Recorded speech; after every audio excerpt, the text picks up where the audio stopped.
as far as all that stuff goes, I think as far as stealing people's money and all that sort of shit, there's a big responsibility for that comes to the way the whole industry works these days. Like once upon a time, as we know, the record labels basically controlled everything, and they decided whether somebody was going to make it or not. And then somewhere in the late 90s, early 2000s, with the MP3s and iTunes and lots of stuff coming along, it changed the entire landscape. You ended up with basically everybody doing digital streaming. You pay one company a monthly fee to listen to all the music you want. And not only do we pay them to listen to the music, but if you're an artist and you want to put your music on their platform, well, guess what? You got to pay them as well.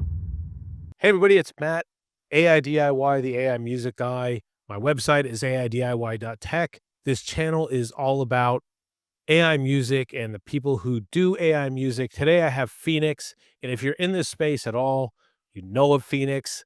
You either love Fenix or you don't love Fenix, and then you suddenly do love Fenix because you've heard Fenix, and Fenix is an awesome dude. Fenix, welcome. Let's have a chat. Yeah, good to be here. Yeah. Been a while. No, I've been talking to you for like over a year or so, but yeah, I haven't really got a chance to do this thing yet. Yeah, I don't know why. Like, I don't. I think initially I kind of got the vibe that you wanted to start a say in the background, but then you started doing a lot of things for a lot of people and started having your face all over your channel and basically doing your own version of podcasts. How did you get into that? Like, did that change, or did I just misread that initially? I know. I think originally I was talking to. Do you remember you used to have like an assistant sometime around last Christmas, and then something sort of happened there? Like I was talking to your assistant initially, and then I think I just sort of stopped talking to you because of, well, not to you, but to the assistant, because the assistant disappeared or got fired or whatever happened there. I don't know what happened, but yeah. And then I don't know. I just was hanging around anymore. Yeah, I was just hanging around doing all the all the social bits, and yeah, never really just got a chance to do it, I suppose. Yeah, well, that's all right. So yeah, so she's not with anymore. I actually think in the transition of having an assistant and then not having an assistant, a lot of those comms sort of fell away. But I mean, in the last year, I've definitely got to know you a lot better. It's probably best that it waited a year because you're involved in so many things now, and you've come and gone from a lot of communities because you've been banned from a lot of communities. What specifically, like you were talking today about a couple of them that you had been banned from. We'll actually go into the reasons why and your unique personality and why you're sort of loved in this community. But basically, like I've mentioned before, misunderstood a lot of times initially. Yeah, no, I think I just probably speak sometimes without thinking, I suppose. Like, I mean, I don't, I'm not so careful about, trying to put things nicely sometimes. Everyone these days is all sort of worried about their political correctness and all that sort of stuff. And I think a lot of people are like just overly nice because they don't want anybody to go to their channel and then downvote their video or leave a nasty comment or whatever because, like in revenge or whatever. And I actually find people don't do that. Once people sort of realize, oh yeah, okay, yeah, maybe the person was actually trying to say something without being an asshole, then they're not that nasty, really. Yeah. Yeah, I've definitely gotten the feeling from a lot of people, not being the feeling group, people specifically say that they appreciate your form of honesty so much so that you're basically hosting that Fresh Friday festival. If basically hated the way you talk so much, they wouldn't have you hosting for a massive project like that, to introduce people's music and talk about what they do, you know. So I think even sometimes you're a little bit worried that people are going to take you the wrong way because people have. Yeah, well, sometimes. I mean, I think the whole thing I'm doing the Fresh Friday was just because, they were doing it, and I said, "Well, do you want me to stream it?" And I said, "Yeah, all right, do it." And so I just continued to do it from then on. But I'm purposely not trying to give people feedback during that, other than trying to be positive because it's supposed to be a positive night and supposed to be, people showcasing their stuff, and a lot of them are putting their stuff out there first time. So you don't want to like bring somebody down or whatever. But when someone puts their thing in the honest feedback section of something, sure, I'll tell them exactly what I think for sure. And yeah. Yeah, no, I like that, and we've talked about that before in the past. Like I typically don't feel like me. It's my place to sort of critique people too much because, like you said, like a lot of times in this space, I probably will going forward because people have been doing it for a while. Um, but I just don't think it's my place in what I'm doing in my part of this, I guess, thing to give people sort of feedback or you should do this or you do that, only because like you said, a lot of people are really new to this, and I think any sort of like my encouragement is just keep going, right? And once you have 100 songs under your belt, maybe I'll be a little bit more critical of something you do because you're probably due to have criticism so you can sort of move forward. I think a lot of times when people are new to the space, like any sort of, word other than like, "Oh, keep going, dude. That's all right. I like your effort," could possibly stop the next, Britney Spears or whatever, or this, or the Beatles. Yeah, I kind of agree with that. I mean, as long as you're not just going, listen, you're crap. Everything you do is crap. Stop doing it immediately. Then, yeah, like you can do that sort of stuff. But if you're like, hey man, you could use a bit of, a bit extra this, or give them a positive suggestion that's not really being an asshole, then I don't see anything wrong with that sort of stuff. Yeah, I try not to. If I look at someone's channel and they've got nothing there at all, it's the first, one or two videos or some stuff, then I'll keep my mouth shut or whatever and try and be as positive as possible. And yeah, but yeah, I try and save the more nasty stuff for, when someone actually wants me to freaking critique their stuff, when they've actually asked me specifically. Yeah. I like having you as the tool, a tool in the tool belt of the AI music sort of family. And I'm going to give you an example of that.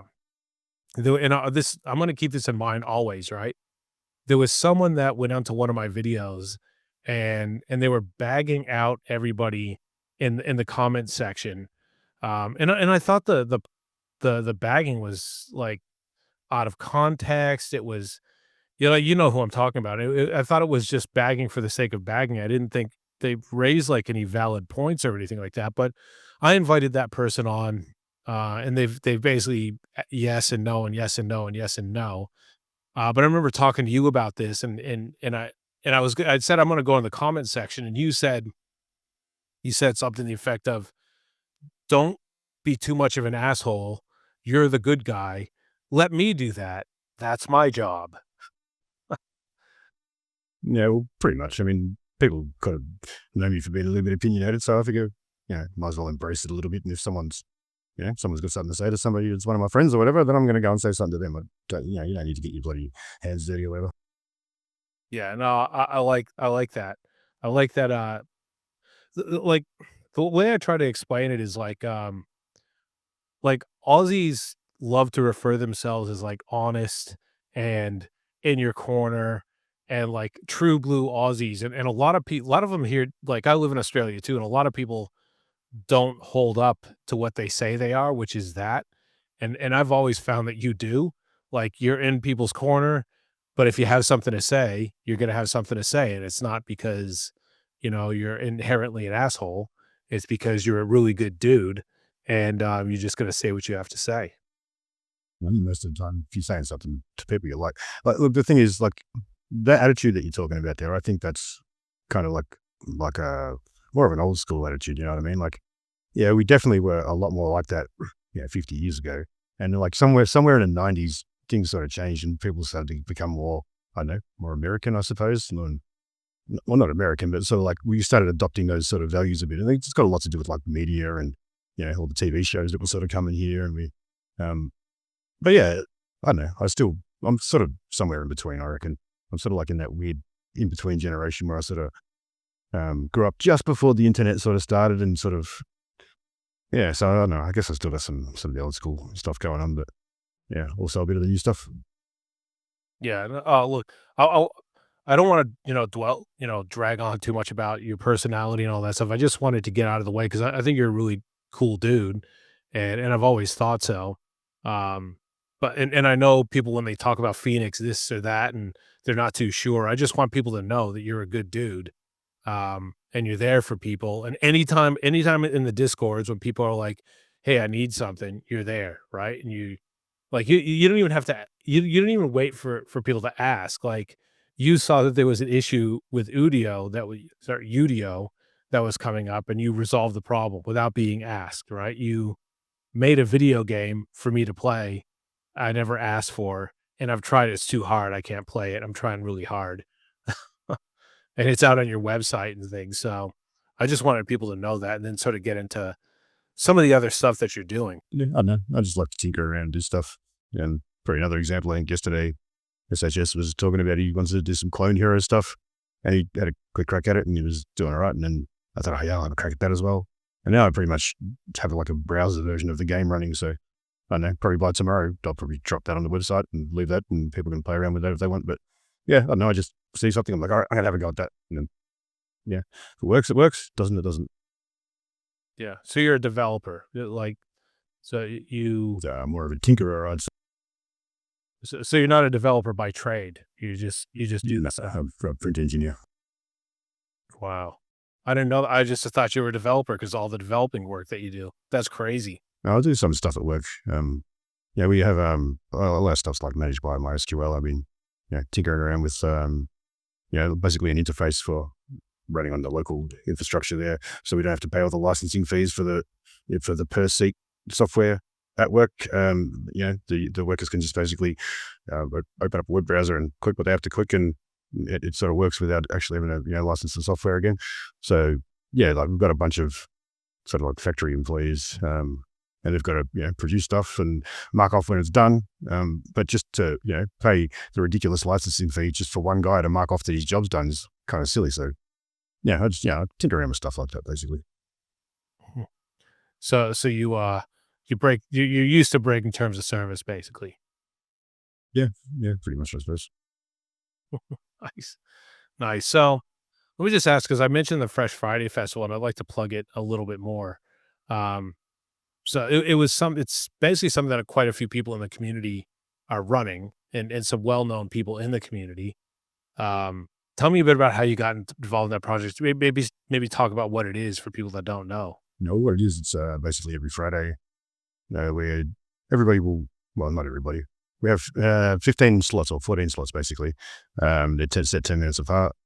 People can submit songs through AI Music Society, well, through specifically Tim or PJ.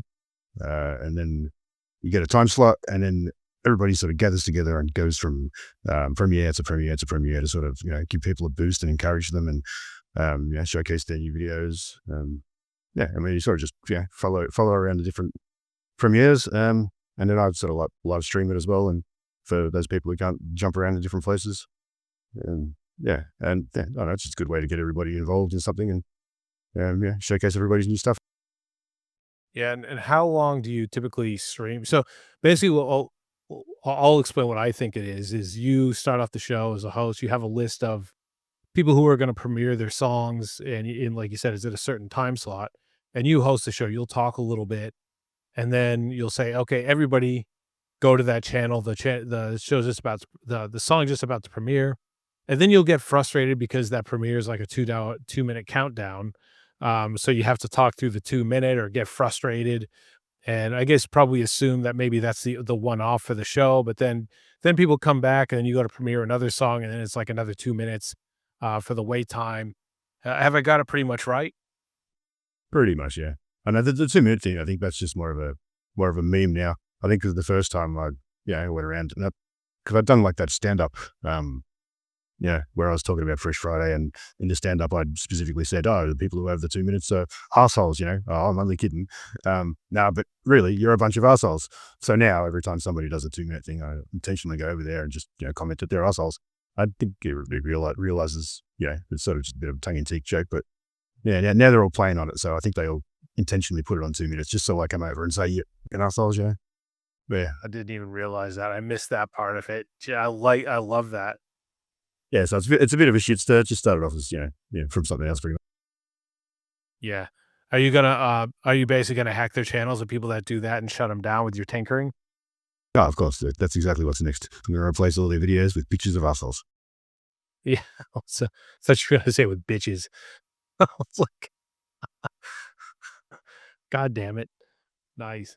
Cool, cool, nice. So, like, I noticed, like, I'll go to some Facebook groups, the ones that you're not banned from, and, you sorta have, I guess, opinions on different things in music, or whether people are musicians or creatives or whatever.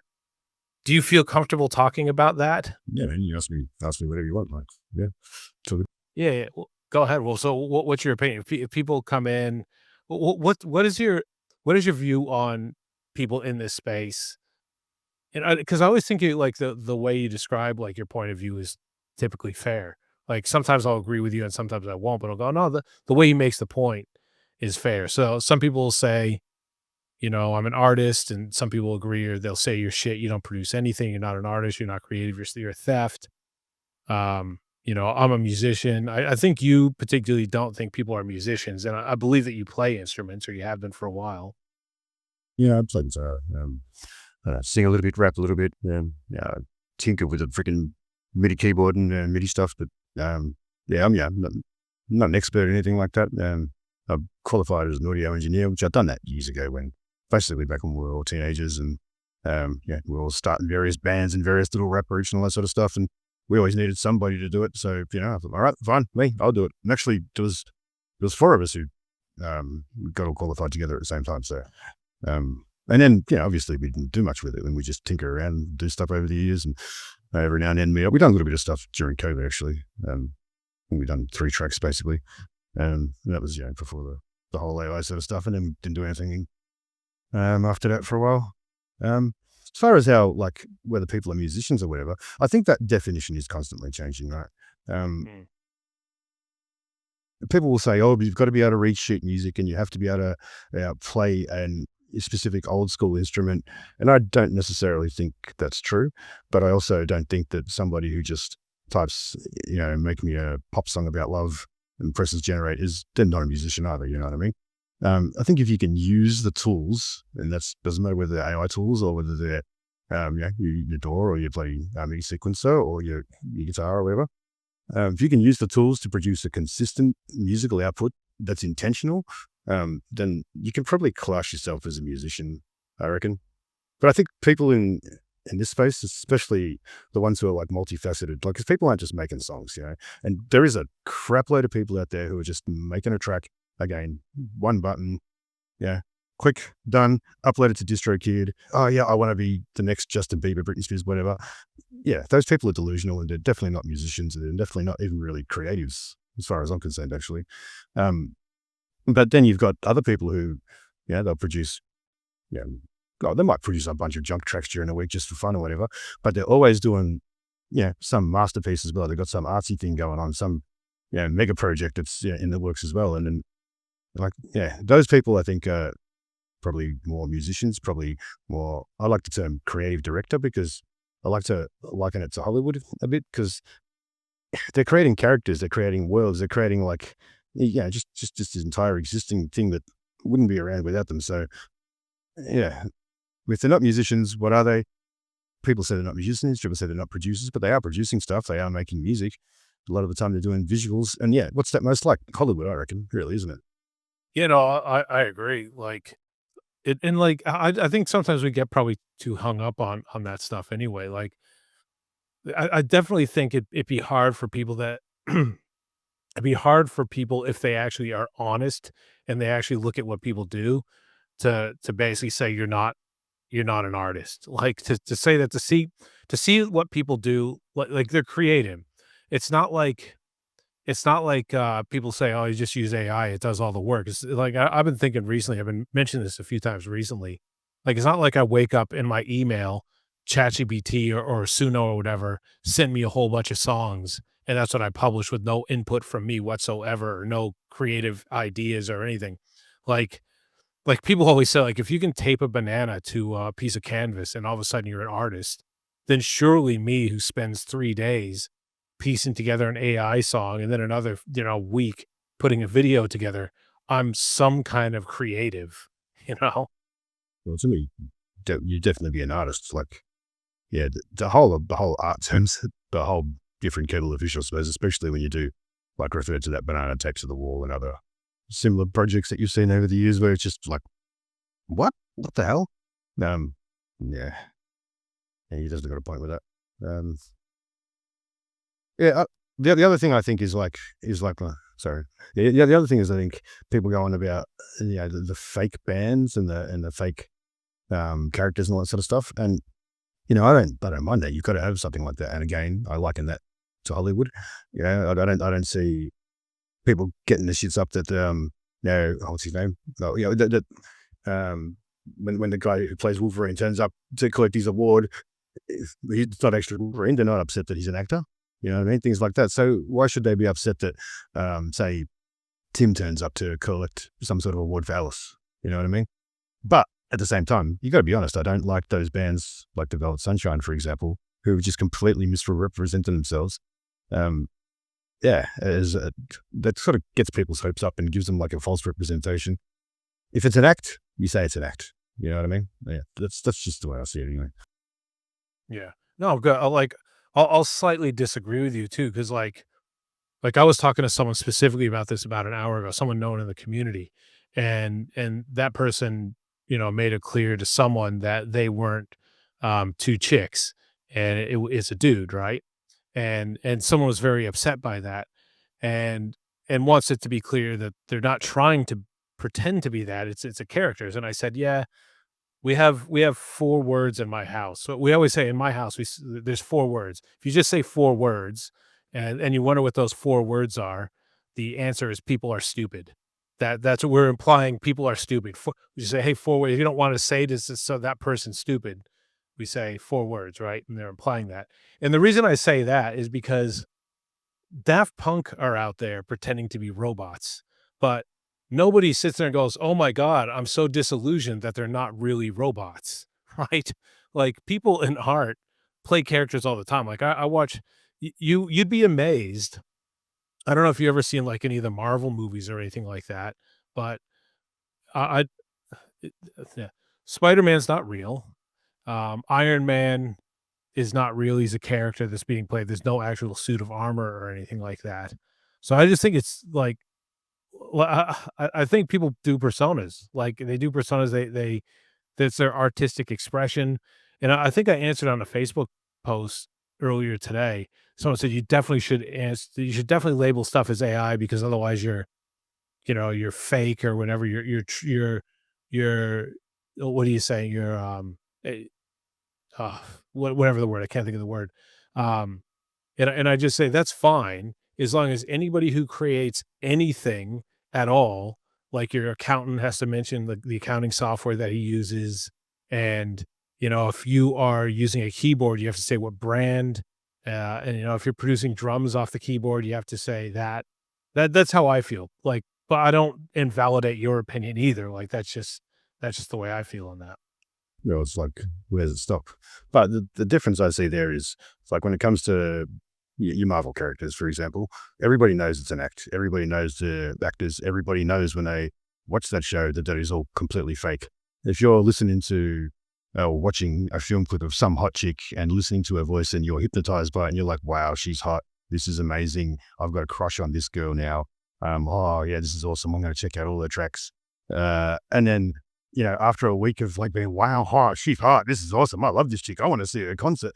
All of a sudden, it's a fat dude with a beard sitting in his mother's basement. He's 55 years old. You're not going to be happy. So I don't think you lie to people there. Like, I think you've got to say, Yeah. this is a character. Yeah.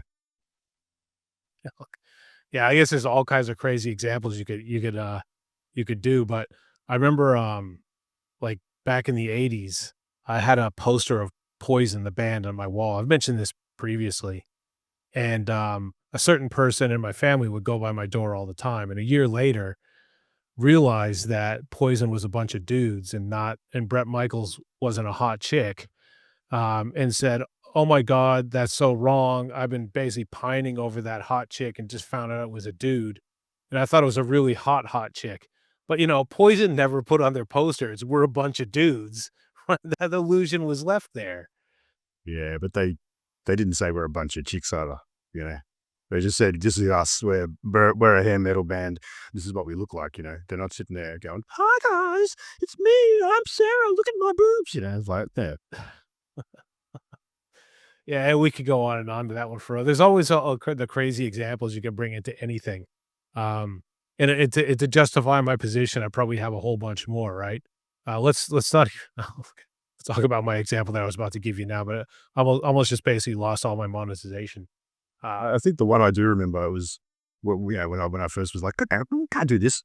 It was like there was someone on one of your top 5, all right, and it was the intro for that, and it was the character herself doing the intro, and she's going, all of my songs are based on my adventures across the galaxy and my nights out clubbing with my friends. And I knew who the person was, and I know that it's a bloke. And I'm thinking, your adventures are not, your songs are not based on any real adventures. You can't say that. People want to hear, what actually inspires you and what actually is behind your stuff when, when you're getting interviewed or whatever. They don't want to see the fake version of me here. They don't want to see me, with some bloody fucking, what do you call it, artificial character over the top. They want to see me raw, bloody talking shit like I'm talking right now, rather than just me pretending to be somebody that I'm not, Yeah. Yeah, so I'll just give context to that in case anybody's watching for the first time. I do a 5 featured artists every week that I feature. Someone does AI music, and people submit through my website at aidiy.tech, and I review them. And if I say like, yeah, okay, I'll feature your song, I require you to give me an intro. And Phoenix in particular, and Phoenix has told me this before, doesn't like people that do intros based on their personas. So like you said, someone did I'm this and I do galaxy adventures around the galaxy. I leave it open for people to do it however they want. If people want to do it as a character, I think that's fine. My preference is that people that don't necessarily feel comfortable in front of a mic or in front of a camera, that they stretch themselves a little bit to do that, because I know a lot of people in this community are really introverted.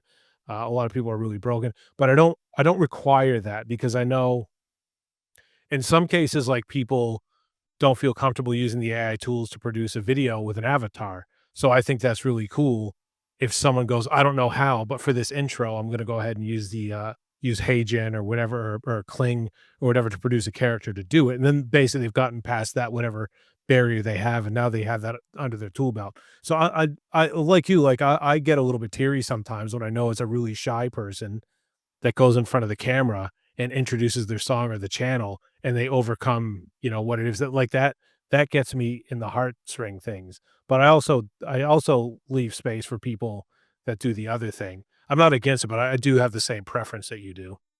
Yeah, I agree. I think what I might mean more is, I mean, like, I would welcome people to be using avatars to say, I mean, like Doc Doogie does it all the time, for example, but it's actually still him, you know what I mean? And he's not saying, this is me, I'm actually this cartoon character or whatever. But yeah, even if they had the fake avatar up there and they're like, I'm Bob from California, I don't show my face, whatever. I'm shy. Well, they don't even have to say that. But I make music about this. My character is this, and my character is based on what. Perfectly fine. Like, to me, that's you can still use the avatar and all that. It's just when you're like playing the character in the interview, if you know what I mean. Yeah. Yeah.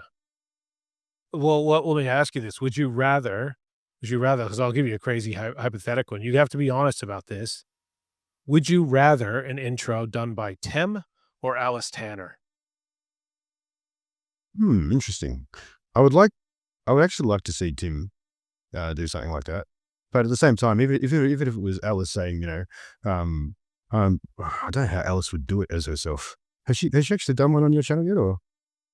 I have featured Alice Tanner. I don't remember if it was pre or post intros, because I didn't always do intros. Okay, yeah. Yeah, that'd be interesting, actually. I mean, yeah, I would prefer Tim be the one to do it, but I wouldn't care if he didn't want to show his face and he was just like, good day, everybody. It's just a picture or whatever, or an avatar, and he's just like, good day, everybody. I'm Tim. This is my character Alice, and she sings this style songs, and I love making videos with these tools or whatever. Like, to me, that's more valuable than the fake character going, "Hi, everybody. I'm Alice. Listen to my music. It's inspired by my life in space," or something like that. You know what I mean? How funny would it be though, Alice Tanner as the character with Tim's voice explaining, "This is my character." That would be actually very hilarious. There is ways you can kind of do that. You can use your webcam to match up an avatar and lip sync it and all that sort of stuff. I haven't tried any of the more advanced ones, but I played with one of the old school ones back in the day. That was pretty cool. Well, I've got a whole interview with Tim, and we've got plenty of examples of Alice Tanner. That could be a project for sure. So we could just basically get the interview that you've done with Tim, a few images of Alice Town, and do some lip syncing. Why not? Yeah. Yeah, I think and maybe even give it a slightly deeper voice would be even more fun, I think. That'd be interesting. That's a cool project. Yeah, yeah. Yeah, cool. So, I was thinking because we have unique ways of analyzing videos, and I haven't queued anything up. I meant to queue something up, but we were gonna because you obviously have your stuff and you've done like the anti-Matt thing at one point where you were being the opposite of me and being critical of people's songs for a bit of time.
In the black tide churn of the deep below, something stirs with teeth aglow.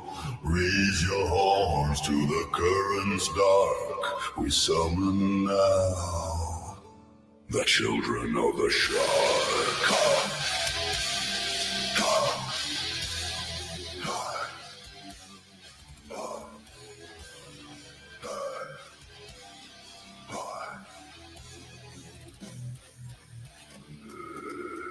tiny fin slides through the cold abyss. Newborn hunger in a sea of mist. Eyes ignite with a primal spark. A rising thread in the kingdom dark. Jaws snap tight in a rhythmic bite. Predators hush when he comes in sight. Born to rule where the shadows bomb the ocean. Bows to the infant shark. Shark, shark, baby, baby, baby, freaking shark. Let the waters tremble.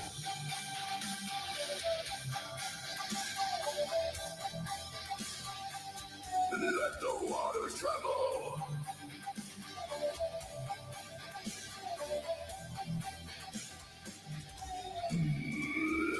Mother shark moves like a drifting blade.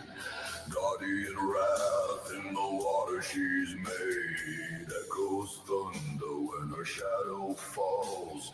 Every creature flees her iron jaws. She is storm, she is tidal might. Fins like banners in a war-torn night. Bow your head as she leaves her mark. The queen ascends a mother shark, shark, shark. Baby, baby, baby, freaking shark. Let the waters tremble. Burn, burn. Let the waters tremble. Burn, burn. Currents crash in a gathered roar. Ancient rhythm shake the ocean floor. Depths awaken as the shadows spark. A lineage rising, the family of sharks. Burn.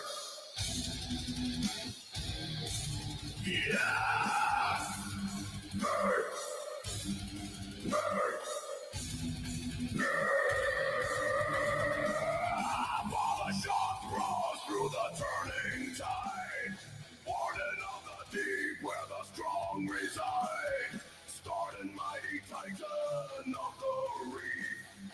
Bearer of the crown and the ocean's grief. Storms retreat from a steady glare. Nothing living dares to meet him there. Strike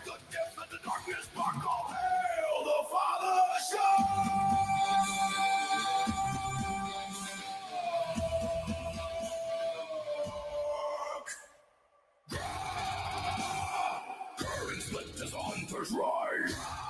The tide convulses beneath their cries. Let the deep ignite as the shadows spark. Unleash the shark.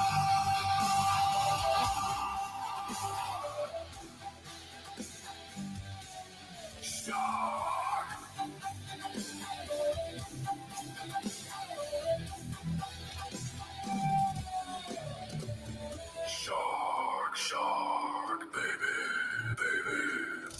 friggin' shark. Let the waters tremble.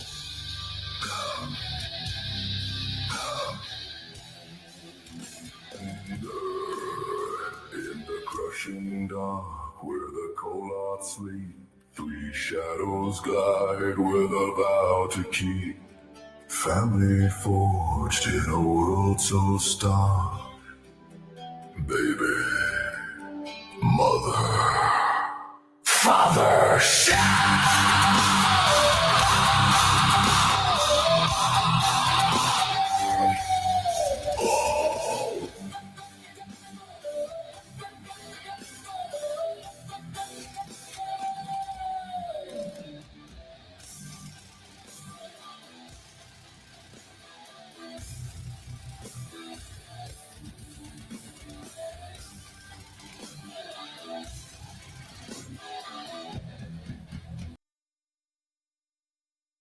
Well, there you have it. There you do have it. Now, what do we have?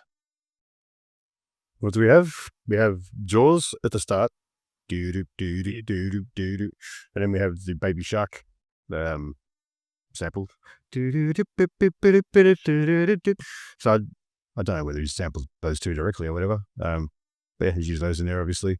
Used some AI generated lyrics and then tweaked them a bit so they don't sound extremely AI, and voila, he's made the clip. The singing song. It looked like Jai on the raft for most of the clip, wearing a blow top. Although he did mention something about having Bly on a raft in some conversation we heard at some stage. Maybe that's for a different clip. Yeah, it's typical standard Zanzibar stuff, basically. Yeah. And that's how you would do the review, basically that. For that one, yeah. In particular, I couldn't hear the audio that well because it was actually coming through your microphone that I could hear. But I did Really? hear it earlier today, only from my phone. But so normally I would probably be listening more, intensely to the audio quality and trying to see if I can figure anything else about it. But yeah, to me, it's standard Zanzibar stuff. Nothing particularly fantastic or special about that. Sorry, Zanzibar, I don't want to, bring you down or whatever. But yeah, I don't think there's anything particularly special about that. It's quite generic. It drags on a fair bit. That would be more my take on it, I suppose. Yeah. Yeah, look, like I would probably say one thing if that was one of the earlier ones of Zanzibar. I think Zanzibar, like this isn't typical of what I want to be saying, right? Like I know Zanzibar relatively well, and I'd probably want to be more open. So I think he's particularly proud of this song because he sent it to me directly.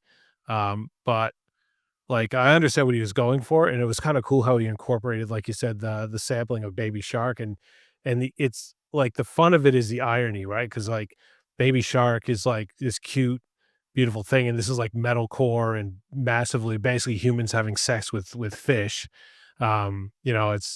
It's actually like the comedy. It's going for the comedy factor because it's the irony and all this stuff, and I kind of get that. Like I don't particularly like my brand of comedy doesn't wear that, but I understand it, and there's gonna be people that think that's hilarious and that's awesome, that's what you're going for, and that's your market, and you understand that market. Um, I've been on a bit of a tear, lately about people who make songs that are too long that could be a lot shorter. Like Baby Shark itself is probably like a minute and a half long song, and that one felt like it was about 25 minutes because I think the, um, the lyric that the point of the story was done in about 3.5 minutes, and it went on for 6, if I were to sort of give feedback on that one. But again, on the positive side, like it's come a long way. Like the graphics and all that were really done for the story that you're trying to tell. The irony, if you if your humor falls within that irony of, oh, yeah, it's funny because it's basically the theme of Baby Shark and it's like metalcore and ripping people up and it's humans having sex with animals and that's that and having babies and nurturing them with kids. If that's your humor and stuff, then that's awesome. And you found that market and that's what you should do. Don't take this as feedback as like your song sucks. It's like that's what your market is. Go for it. Right. As long as but the thing is like with Zanzibar, I think like he tries to hit every single market. And I think if you drill down to one, you get really good at it and you get an audience. But then again, he got to 5,000 subs before I did. So what do I fucking know? Yeah, well, that's true. That's true. What do we know? We haven't got as many subs as he has. Now, Zanzibar is like another, he's one of these controversial sort of characters, I suppose, in a way. Not because yeah, his personality is one thing. Some people might have issue with that, whatever. That's, between them, whatever. But I mean, as far as his output goes, because he does produce a lot of content. So, people would say that it's kind of like spam in a way, but he does it he does it well. Yeah. For the amount of stuff that he puts out, he does a really good job of it. He's got a really good process going on where he can produce a bunch of stuff that's of a above average quality for the stuff that it is. And he's got his little routine worked out and he's got his brand worked out. And, for the bad things that people would say, there's definitely a lot of good there as well. And I respect the fact that he doesn't flood the actual music platforms with his stuff. He sticks it to YouTube. And to me, YouTube is like open slow. It's the home of experimentation. You got people who sit there and eat food on camera, getting fatter and fatter every day, for likes and views and stuff like that. And they're gonna allow that.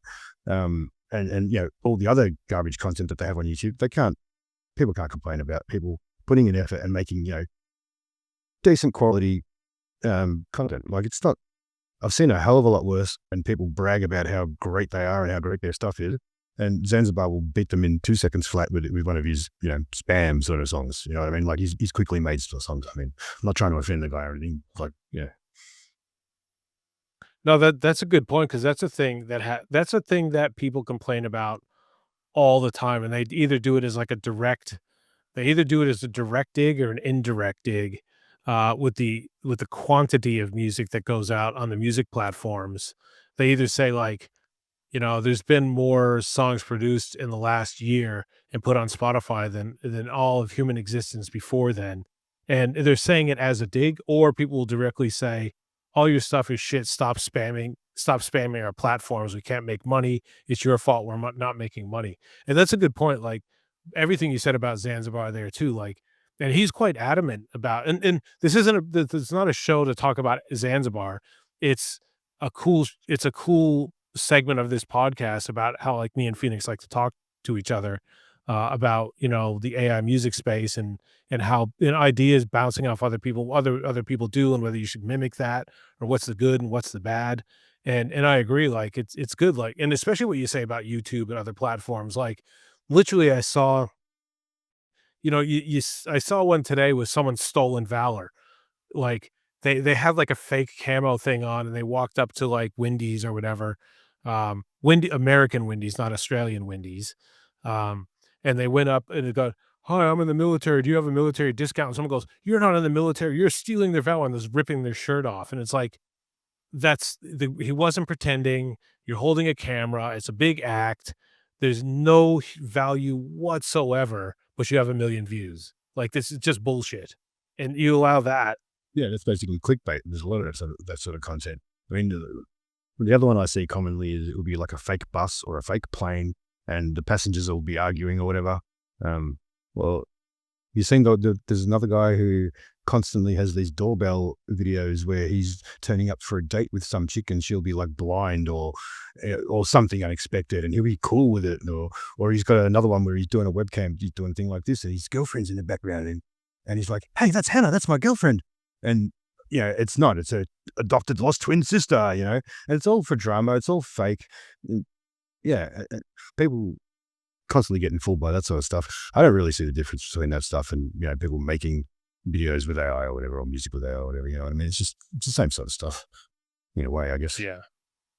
Yeah. Well, I mean, I wouldn't say it's the same stuff. Like, at least, well, for some people, it's the same stuff, I suppose. You do what's big around out there. Yeah, people putting crap out there just to get likes, but in the case like Zanzibar and a few people, you might use a tool that borrows from other people, but basically they're putting their heart into it and all that stuff. So um, I like that. So Yeah, yeah, I agree. And on that whole thing about the whole, I still will not agree with the fact that like people still look at it as if it's sampling and it's actually directly stealing people's music and stealing people's riffs, all that sort of stuff. And that just, to me, that kind of shows ignorance, and that shows they don't understand how it works. And it's just, it works the same way as your chat GPT that you're talking to every day. It's just recognizing a pattern and filling in the pattern. Like chat GPT is not smart. It is not sitting there intelligently having a conversation with you. It's not conscious. It's seeing the pattern of words that you give it, the pattern of letters, all the tokens, and then it's finding the most common, pattern that should be next in line for that, and then giving you that as the answer, basically. And then there's a whole bunch of logic in there that sort of makes it, sort of quote unquote think about what it's doing, so it gives you the sort of more correct answer. But yeah, it's the same. It's the same sort of thing. It's recognizing the pattern of the waves and then generating other waves based on prediction and all that sort of stuff. And it's not directly ripping off your music and stealing your stuff. It learned from your stuff. It learned what those waveforms look like, and it learned what those waveforms look like to be associated with certain keywords and all that sort of stuff. But it's not taking your stuff. Yeah, and that's one thing that sort of really irritates me, actually, is the way they basically accrue it to sampling, stealing in that respect, and it's not at all. yeah, I always try to think, God, man, like if the tables was turned, right? And I was a musician, especially an indie musician that feels like I've been screwed by the industry a million times. I'm screwed by Spotify. I think it would be my natural knee-jerk reaction if this came out and it was sampling all this stuff for me just to automatically put zero thought into it and say, this is another thing that's screwing me over. That I try to be honestly think about it and think, if I was not in the space that I'm in now, like maybe over time I might come to, if I watch like AI DIY, the AI music guy, and I really plugged in and took a real effort to understand people on the other side, I may flip. But I always think like I didn't understand technology that much.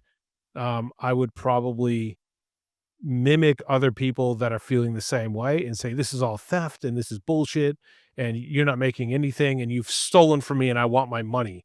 I think that's probably how it goes.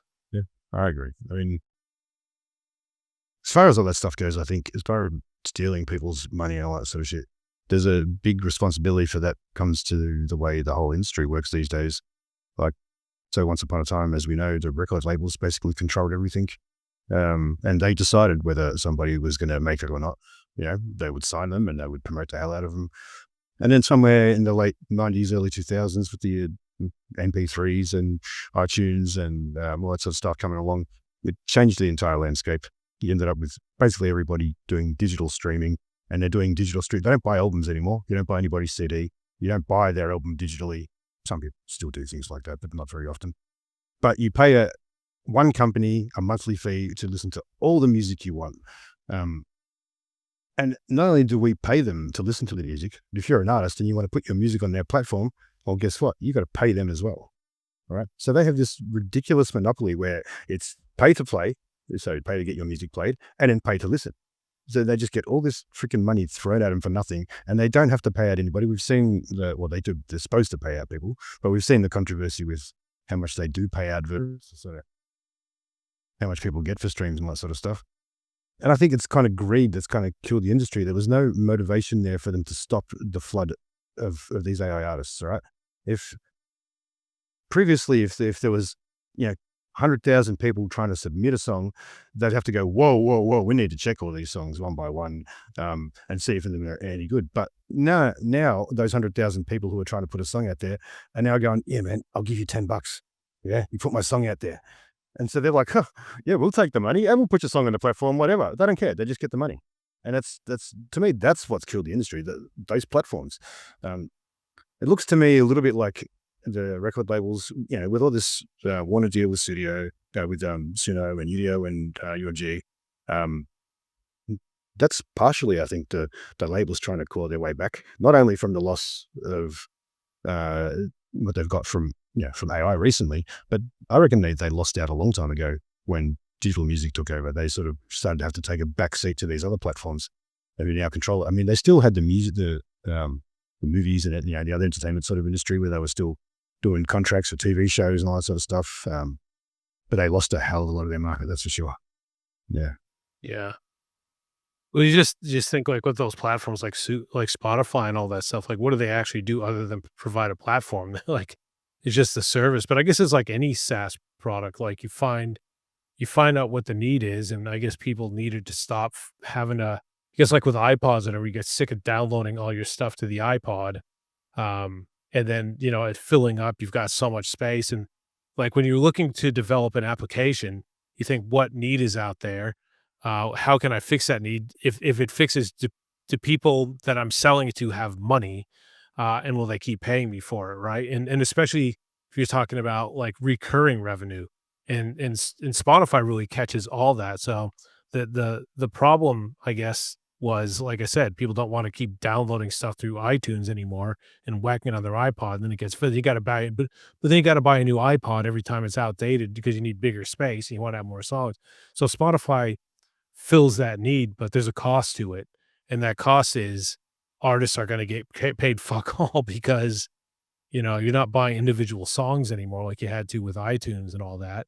But that, I mean, and all the consumers are there to blame too. Like you blame the consumers because it's like tabloid newspapers, right? If you don't buy them, even though it's a bunch of shit that's in there and it's hurting media and it's hurting like news, people buy it anyway. Oh my God, what's happened to Prince Harry? I know that it's bullshit, but I love the story and I want to spread what it's saying and buy that newspaper. It's the same. Like we all know that streaming platforms are hurting artists, but we don't want to pay for individual things to drop on our iPod, our our iPod and fill them up, right? So that's where Spotify and all that has it. And there's word that Spotify is going to be gone too, and the record industry is going to have their own sort of take on that.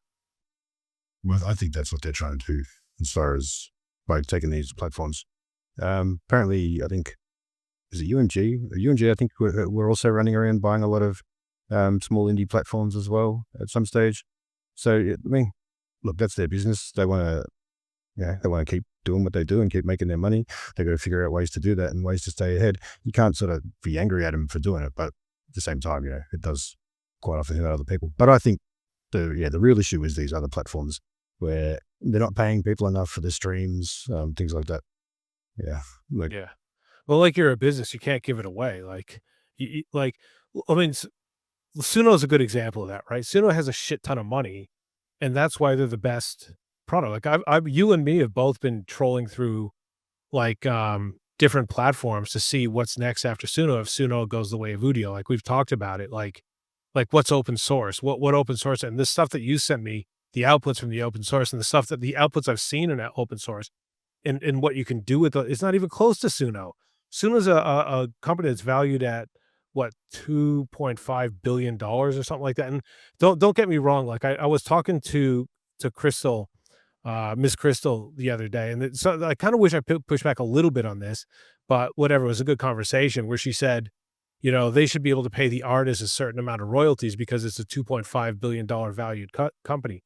But valuation doesn't equal how much money they have in the bank. It means like if I were to sell Suno right now, that's how much the company's valued at. It's not, they don't have, that much money they can just pay out to artists.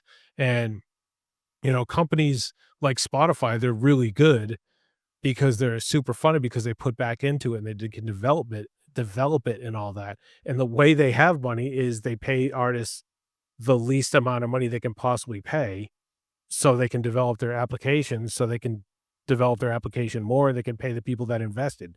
Because people aren't going to invest if you're going to be like, oh, look, give us a couple $1,000,000. We need that to develop. Also, you're not going to get any of your money back.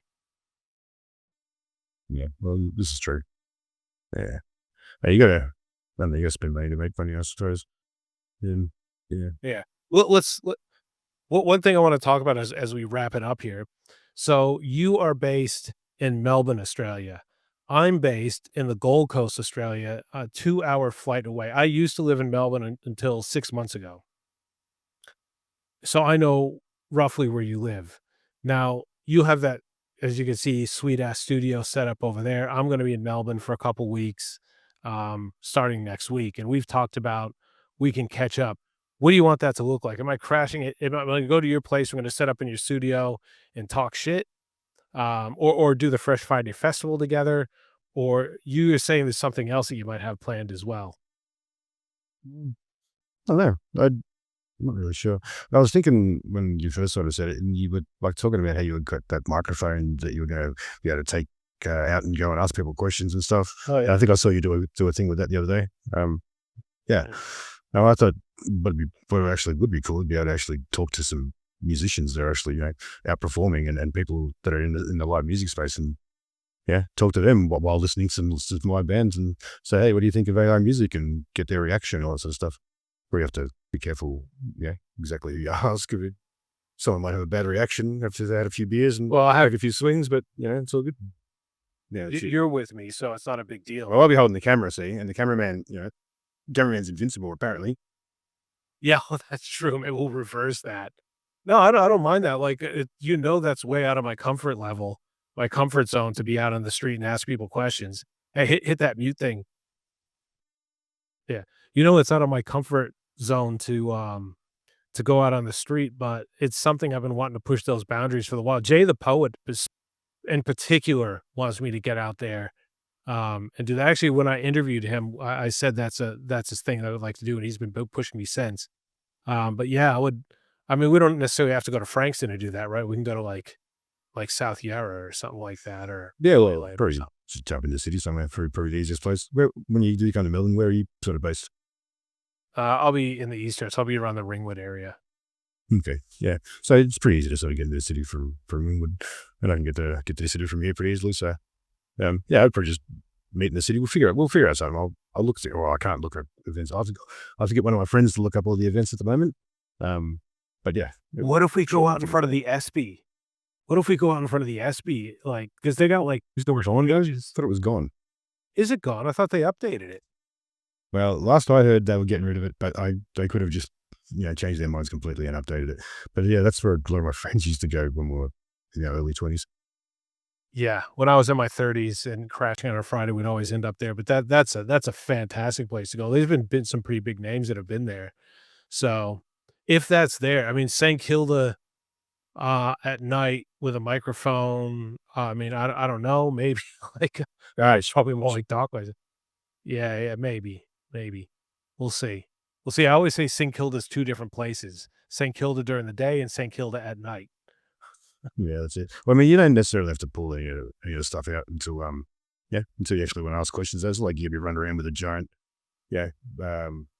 sort of movie grade camera and have people go, what the hell's going on over there? There's people with phones and stuff filming stuff everywhere, and people talking to the microphones and doing their little things. Hey mate, how you going? Oh yeah, I'm just at the pub with the boys. Like, so nothing out of the ordinary these days. Be an Instagram out. Oh, I would take my camera, and I've got a little handheld, so you could hold that. I don't have to bring my whole tripod or whatever. So we could do that, and I could have the microphone in. And be like, what do you think about this? Or well, play this, and I'll play a Phoenix Studios video, ask what they feel about that. And if they say it's shit, I want to see your reaction to it. We go, we don't know who did that, but yeah, we agree it's terrible. Yes. Yeah. What do you think of that, cameraman? Seeing you're safe. If they think it's amazing, then you go, oh well, we did that. Of course. All right. Well, we'll call that a date. I'll wear something nice. Plan on the SB if it's still around. We'll look it up after this thing. We'll do that. Otherwise, we'll find somewhere else. Like somewhere. Thing is, like if the SB is, I couldn't imagine if we're going to do it for real if we'd be going anywhere other than the SB. Like that whole thing around St. Kilda is probably the biggest music scene that I'm thinking of around Melbourne. But there's places, there's lots of cities places too. as well. Yeah, that's right. I would have. Smith Street. Generally, there's a lot of stuff that goes on at the Corner Hotel in Richmond. There's a place called Music Blend on the other side of the city there. That has quite a lot of gigs on, and there's like a bit of an upstairs. It'd be good to get somewhere where they've got like a slightly separate little area where you can sort of set up slightly. Like I'd like to talk to the owners and say, hey man, we're going to do this, and see what they say. Yeah. But I'm mostly known down this way more than anything. So if I was going to do it down here, I'd probably talk to one of the people at one of the bars that I'd sort of frequent regularly, and so I go, hey, is it cool if we do this? But Yeah, well, they were what I'm thinking like about it, bikers it's like and out on things. the street. They'll be out on the street, like where it's open or whatever. They have, you can get into a place where someone you know, but I'm even thinking like Smith Street or Brunswick Street or something like that, because that's the real hipster sort of. If you're gonna get any sort of pushback, it's gonna be, those two areas. And I'm potentially looking for a bit of pushback. Just get people's honest, candid opinions. I don't care. Yeah, all right, sounds good to me. Yeah. Cool. It's a date for real. Like I said, I'll wear something nice, which is probably this Echo Gate Studio shirt. Because I've got to basically buy I got to do a whole bunch more merch for my new logo. I only have my old stuff out. So Well, at least you got that. You got to wear that hat, so you got to remember to plug your own stuff. yeah, it's in my trademark at this point. Yeah, I've got a Cool. look at the Super Saturday Showdown hat. Well, it should have turned up today, but didn't. So I'm happy about that. But anyway, I was going to wear it today. Well, what we'll do is we'll wrap it up at this point because I think that's everything we wanted to talk about. Everything always good comes at the end after a little bit of a run up. But what I'll do is I'll give you a chance to plug anything you want to do or talk about anything you want to talk about, because that's one of the pillars that I approach my podcasting through is it's got to be something in it for you too. So what do you want to plug? No, I don't necessarily want to plug anything in particular. I would just say that check out my website, phoenixstudio.org. Yeah, that's basically of where all my crap is at the moment. And since I can't be found on social media due to being banned, just jump on there and say hello. And or jump on the Meta Discord. I'm on there as well. Yeah. So yeah, so I'll say you're banned from everywhere except your own website and my Discord, basically. No, not really. Basically, I got a feeling, I don't know exactly what happened. Today's the 10th or the 12th. There's some stupid new laws coming on for under 16s aren't allowed to use social media. About 2 weeks ago, all of a sudden, I got a thing on Facebook telling me that my account was against community standards despite, not having done anything. I think there's two potential reasons. One is I told somebody to have a crack at Suno, and then they flagged me for promoting drug use. Yeah, because crack in the States is a drug or whatever. Telling somebody to have a crack was somehow telling them to have some crack, which they then took that one away. And then I posted a video of the interview with Dick Buttons, right? And I said the video was Fenix has a date with some dick. And then pretty much straight after that was when that happened. And I haven't been able to get back on since. So you're trying to perfect storm me on this podcast to throw it all out there, and get another video of mine hit. Yeah, cool. Thanks. You're welcome. Cool. All right. Cool. We'll call it that. We'll probably chat separately anyway. I'm gonna definitely want to look up the SB because I'll sort of be hurt if that's gone. But thanks, Phoenix. I appreciate you. Like you said, you can check Phoenix on his website. You can check him on my Discord. He's all around, except not on Facebook anymore. So thanks, Phoenix, for coming. And yeah, YouTube is at Fenix Studio AU, I think. Yeah, we'll link that stuff down below too. So thanks, man. We'll catch you right after this.